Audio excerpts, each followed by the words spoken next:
भारतीय सांस्कृतिक संबंध परिषद, इससे मेरा संबंध जो है बहुत पुराना। 10 वर्ष तक मैंने नंदन जी के साथ गगनांचल का संपादन किया, फिर 1 वर्ष खुद किया, और इन्हीं के कारण मैं ट्रिनिडाड में 1999 में वहाँ पर गया था, जो विश्वविद्यालय है वेस्ट इंडीज का, वहाँ पे अतिथि आचार्य बनकर, और वहीं पर मुझे मेरी बहुत अच्छी भेंट हुई, और वो भेंट ऐसी रही कि मेरा पूरा आगे का जीवन बहुत सरल हो गया। 1999 फरवरी में वहाँ अटल बिहारी वाजपेयी जी आए थे। उन्होंने वहाँ सांस्कृतिक केंद्र का जो है उद्घाटन करना था, और मैं फर्स्ट सेक्रेटरी था, प्रोटोकॉल में खड़े हुए थे, और हमारे जो उस समय चोपड़ा हाई कमिश्नर थे, वो बड़े, वो जिसको कहते हैं कि ब्यूरोक्रेट, तो ऐसे होगा ऐसे होगा। तो जैसे ही उधर से वो आए वाजपेयी जी, मैंने कहा प्रणाम सर। अरे जन्मे जय तुम यहाँ, तो मैंने कहा सर मैं डॉलर में हिंदी की सेवा करने आया हूँ, बड़ी जोर से ऐसे। अब उनको काटो तो खून नहीं, जो हाई कमिश्नर है, तो वहाँ जो है वो एक मेरी याद है, और एक बहुत बेहतरीन याद। और भाषा को लेके मैंने 3-4 साल तक देखा कि वहाँ क्या है। वहाँ आप देखिए कि आधे लोग जो है वहाँ के भारतीय मूल के, और वो लोग जो है हिंदी गाने पसंद करते हैं। 5 FM स्टेशन जो वहाँ हिंदी के हैं, जिनमें हिंदी गाने आते हैं, पर समझते बिल्कुल नहीं। वहाँ पे हमने, वहाँ विश्व हिंदी सम्मेलन भी हो चुका है, वहाँ पर मैंने एक वहाँ पे अंतर्राष्ट्रीय संगोष्ठी आयोजित की 2002 में, और आज 22 वर्ष के बाद हमारे वीरेंद्र भाई यहाँ बैठे हैं, ये वहाँ पर आए थे, जगदम्बित प्रसाद जी वहाँ पर आए थे 2002 में। और भाषा को लेकर उन्होंने जब वहाँ पे सवाल उठाए जा रहे थे कि विश्व हिंदी सम्मेलन हो गया यहाँ पर, और यहाँ क्या किया हमने, भाषा का क्या विकास हुआ, और ये लोग कुछ जानते नहीं है, इनको आता नहीं है। तो जगदम्बित प्रसाद जी ने एक बात बड़ी बढ़िया कही थी।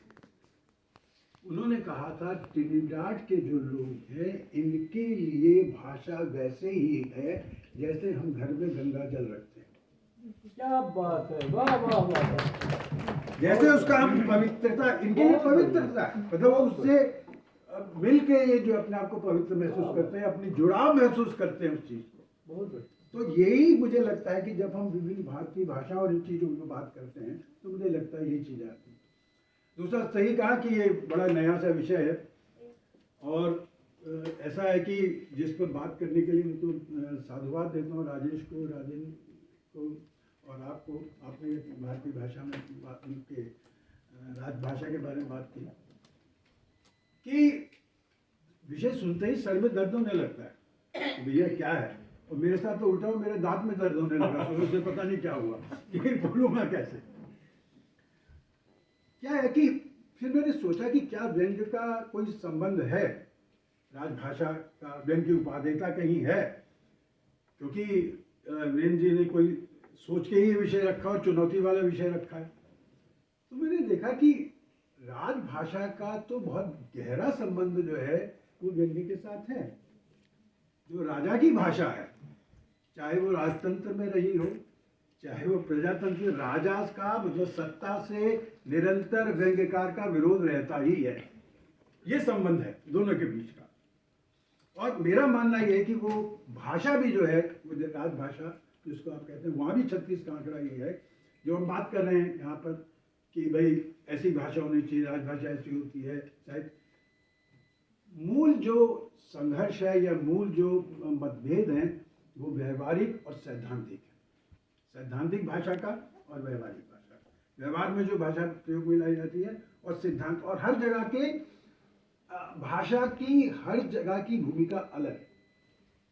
अगर आप, मैं पत्र जब बच्चों को पढ़ाता था, उनको बताता था, तो मैंने कहा अगर आप अपने दोस्त को लिखेंगे तो लिख सकते हैं प्यारे दोस्त तू कैसा है क्या है, तो प्रिंसिपल को नहीं लिखेंगे प्यारे प्रिंसिपल तू कैसा है, शैली बदल जाएगी, भाषा बदलेगी उसकी। तो हम क्यों मजबूर करना चाहते हैं राजभाषा को कि भैया तुम अपना चोला बदलो। वो राज की भाषा है, वहाँ पे उसका प्रयोग उसी तरह से होगा ही होगा। और ये विसंगत समय में हर समय, और इसीलिए आप देखेंगे जितने भी व्यंग्यकार हुए, चाहे कबीर को अगर आप ले लें, उनकी बात में करूँगा, जो निरंतर विरोध में रहे। और मेरा मानना है व्यंग्य वही है जो विसंगत समय में विरोध करता है। बिना विरोध के व्यंग्य नपुंसक है, उसका कोई मतलब ही नहीं। अगर आपका विरोध का स्वर नहीं है तो उसका कोई मतलब नहीं है। तो अभी राजेंद्र साइकिल में और बातें बाद में करूँगा कि कैसे राजभाषा और व्यंग्य भाषा जुड़ती है। बहुत गहरा संबंध है, ये एक तरह का थीसिस आप समझ लीजिए राहुल जी, जिसको आपने छेड़ा। और जब मैं ये कहता हूँ सैद्धांतिक और व्यवहारिक और व्यंग्य का और राजभाषा का संबंध, तो मुझे आप समझ लीजिए राहुल जी का जैसा चेहरा है ना, वैसा ही व्यक्तित्व है व्यंग्य का। जब वो बात करता है, सैद्धांतिक बात भी उसी हिसाब से करता है, व्यवहारिक बात भी उसी हिसाब से करता है। व्यंग्य भी इनकी रचनाओं में आ जाता है। जब वो बात दूसरी तरह से करते हैं, जब राजभाषा को लेकर सरकारी दृष्टि से, तब भी उसी तरह से अलग तरह का चेहरा उनका सामने आता है। अब क्या है कि पहले राजेंद्र सहगल जो अध्यक्ष का थोड़ा कर्तव्य है कि इन्होंने क्या कहा। इन्होंने जब बात कही, एक इन्होंने मुझ पर मतलब थोड़ा सा ये कहा कि मैं ये मानता हूं कि ये सुशिक्षित मस्तिष्क की विधा है, लर्नर्ड जो माइंड है उसकी फॉर्म है। ये इन्होंने मुझसे कहा कि भाई ये ऐसे कहते हैं और ऐसा कैसे हो सकता है। अगर हम सीमित दृष्टि से देखेंगे तो निश्चित रूप से ऐसा नहीं हो सकता। क्यों मैं कहता हूं ये, आप ये बताइए कि हादसे व्यंग्य को हम लोग ज्यादातर एक साथ मान लेते हैं, और मैं जबकि कहता हूं बहुत जमीन आसमान का अंतर है। अब आप बताइए कि एक आदि मानव के जीवन में आरंभ में क्या चीजें थी? हंसना, रोना। चीज मिली, खुश हो गए, नहीं मिला, उदास हो गए, रो पड़े। धीरे धीरे उसका विकास हुआ। मनुष्य सभ्य कब हुआ? जब उसमें विवेक शक्ति जागृत हुई, जब वो बौद्धिक हुआ। और व्यंग्य भी तभी प्रवेश करता है जब वो बौद्धिक होता है। तो व्यंग्य जो है वो मनुष्य के बौद्धिक होने की घोषणा करता है। तभी आपने किया, तभी आप शुरू करते हैं। तो हास्य से एकदम अलग है ये। और फिर जब ये कहते हैं, ये बहुत संकीर्ण दृष्टिकोण है देखना कि भाई आप कहते हैं कि भैया ये व्यंग्य सुशिक्षित मस्तिष्क विधा है, तो इसका मतलब सर MA BA समझ सकते हैं? नहीं, आप गलत समझते हैं। मैं अगर सुशिक्षित कह रहा हूं तो व्यंग्य की समझ रखने को कह रहा हूं कि जिसको व्यंग्य की समझ होगी MA वाले को भी समझ में आएगा, ऊपर से निकल जाएगा। और अगर अपनी लोकोक्तियों में अगर आप देख लीजिए, लोक जीवन में जो गालियां हैं, या जब एक ही उदाहरण, ना नौमन तेल होगा ना राधा नाचेगी, ये कोई पढ़ा लिखा थोड़ी बोल रहा है। ये विसंगति कौन दिखा रहा है आपको? कबीर क्या थे? क्या बहुत पढ़े लिखे थे? वो MA PhD कुछ भी नहीं थे, आज उन पर MA PhD हो रही है। वो व्यंग्य पे बात जो कर रहे थे वो क्या सुशिक्षित व्यंग्य की समझ रखते थे? व्यंग्य की वो समझ जो पद्मावत में जैसे ही नहीं रखते थे। व्यंग्य की वो समझ जो थोड़ी थोड़ी जो है सुर रखते, सुर थोड़ी थोड़ी था उसमें, आप कह सकते हैं जब उन्होंने भ्रमर गीत लिखा वो उसके हिसाब से। और व्यंग्य की समझ तुलसी भी रखते हैं जहां पर परशुराम और उनका संवाद होता है, रावण अंगद का संवाद होता है। पर व्यंग्य की पूरी समझ रखना वो कबीर के पास, वो कबीर रखते थे।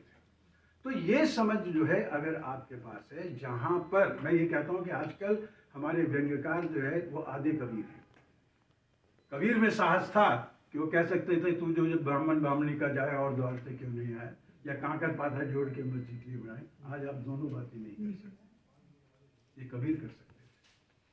तो ये जो है, इसलिए मैं कहता हूं सुशिक्षित मस्तिष्क की विधा जब आप कहते हैं तो उसको मैं उस तरह से लेता हूं।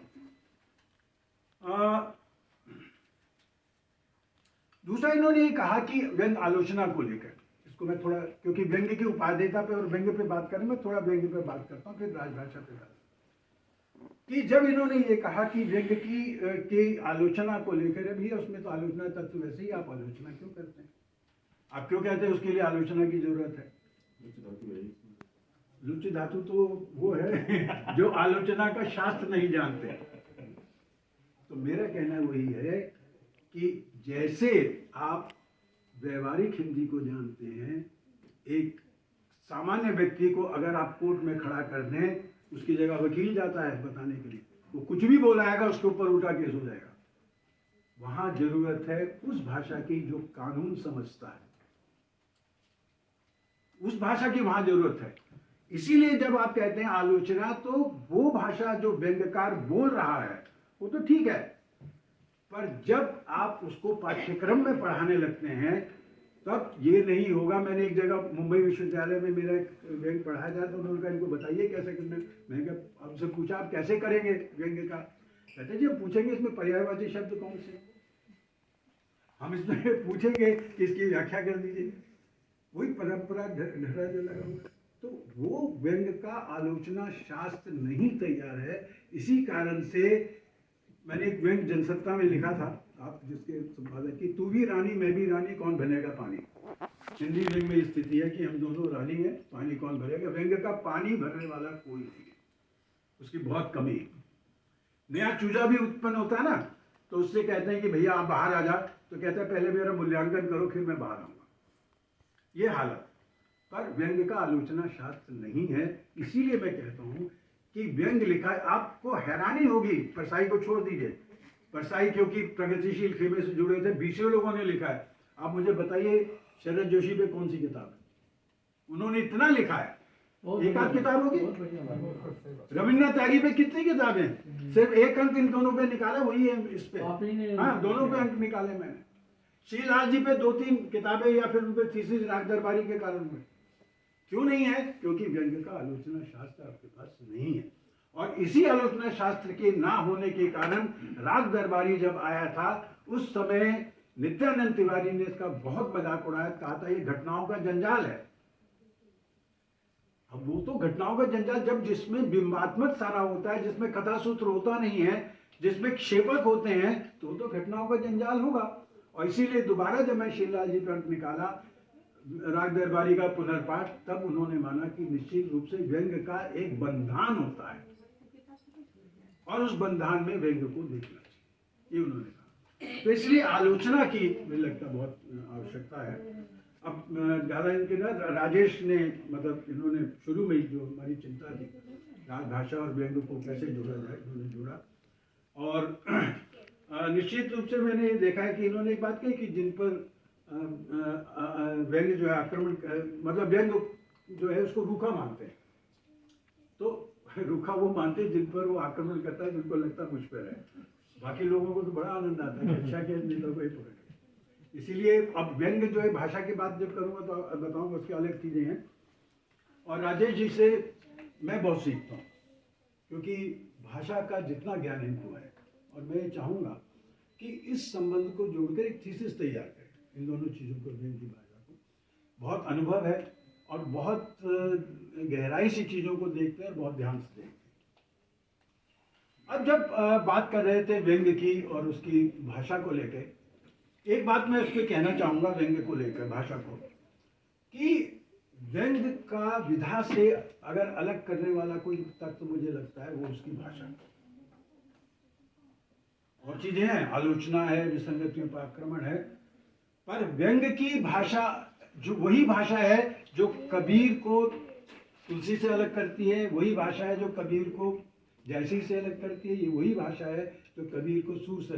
एक बार आपको सूर और तुलसी एक जैसे लग सकते हैं बात करते हुए कि भाई उसी भाषा में, पर कबीर के पास जो कथ्य है वो नहीं है। तो व्यंग्य की जो भाषा मारक, तिर्यक और अन्यार्थ देने वाली है, यही उसका एक अलग स्वरूप लेती है। और भाषा से ही मुझे लगता है किसी लेखक की जो है पहचान होती है। और व्यंग्य में आप देखेंगे कहीं अर्थात नहीं होता, व्यंग्य में व्याख्या भी नहीं होती। जहां आपने कहा कि अर्थात किए तो व्यंग्य भूतरा हो जाएगा। तो ये बहुत जरूरी है कि व्यंग्य में आप उस तरह की भाषा का प्रयोग ना करें। अब जैसे प्रतीक एक दे देता है, अब आप सोचिए, राहुल जी जानते होंगे, हमारी पीढ़ी के लोग, दीनाथ जी जानते होंगे कि वो समय जब देश आज़ाद हुआ, हम लोग छोटे छोटे चाहे थे, तो उस समय जो है क्या कहते हैं, जो भी टोपी ले आता था पहनता था, खादी टोपी, बड़ा बढ़िया है, बड़ी अच्छी है। पर व्यंग्यकारों ने क्या किया, उस टोपी को वितृष्णा का केंद्र बना दिया, मतलब बना दिया कि ये तो जो पहने वो भ्रष्ट है।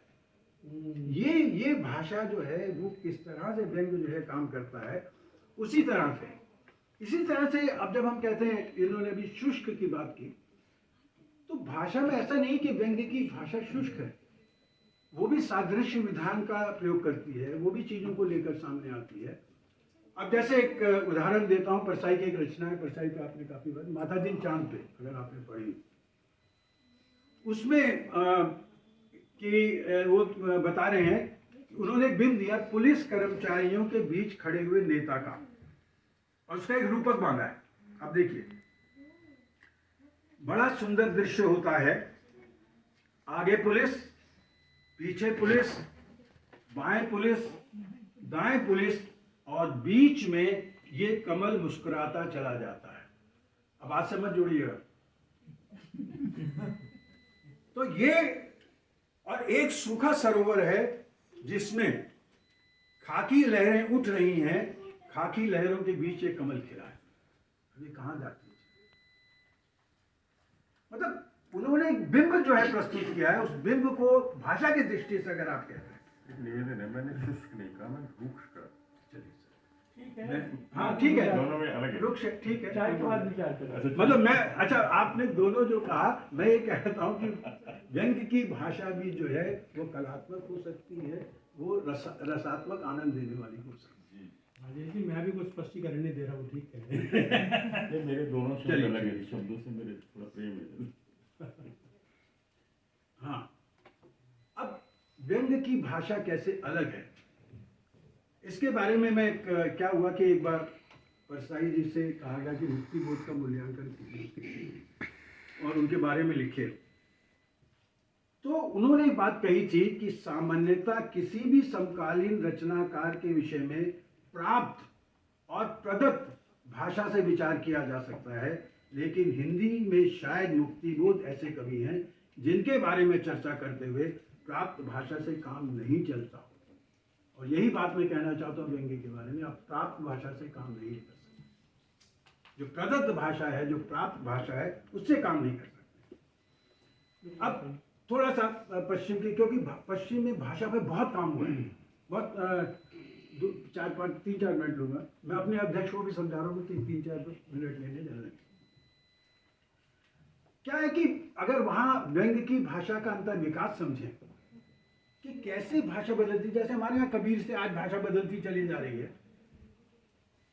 उसका सबसे बड़ा जो पुराना रूप है वो ग्रीक और रोमन में आता है, वहाँ पे आरंभिक रूप जो आता है, और उसको जो शैली है वो वहाँ पर वो बहुत अक्खड़ शैली है।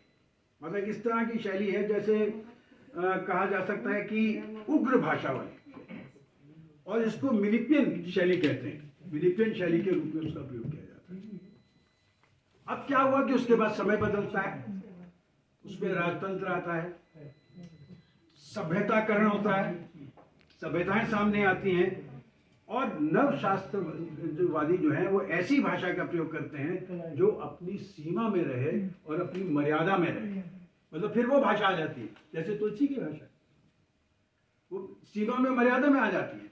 और अलेक्जेंडर पोप जो है वहाँ पे उनका एक महाकाव्य है रेप ऑफ द लॉक, जिसमें क्या वो इसी का मर्यादित भाषा का उदाहरण है, जहाँ दरबारी लोग रानी साहिबा की एक जुल्फ खोजने के लिए षड्यंत्र करते हैं और उसको युद्ध स्तर पे काम करते हैं, और जैसे एनिमल फॉर्म है जॉर्ज ऑरवेल का, उसी तरह से यहाँ पर वो गुण उभर कर सामने आता है कि किस तरह से चीजें चल रही है।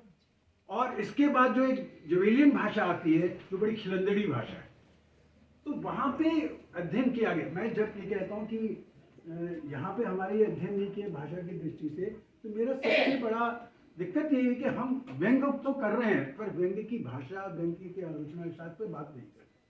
तो इन पे व्यंग की भाषा पे बात इस तरह से यूनिवर्सिटी में भी जो जितने भी शोध होते हैं वो परंपरागत और उस तरीके से। क्या अनुत्तम, अब मैं जैसे जिस बात की भाषा की मैंने, हमारे यहाँ भी अक्खड़ शैली भी आप देखते हैं। अब आजकल देखें, अगर एक तरफ हमारे समय में तीनों शैली दिखेंगे आपको, एक तरफ आपको जो परसाई की शैली भी देखेंगे, रविन्द्रनाथ त्यागी की भाषा देखिए, वो बहुत सभ्य मर्यादित भाषा के रूप में। तो ये अलग अलग तरह भाषा के जो स्वरूप है। अब मैं अपनी बात को समाप्त करता हूँ। तो व्यंग्य के बारे में तो दोस्तों ये कहूँगा, उसकी भाषा को समझें,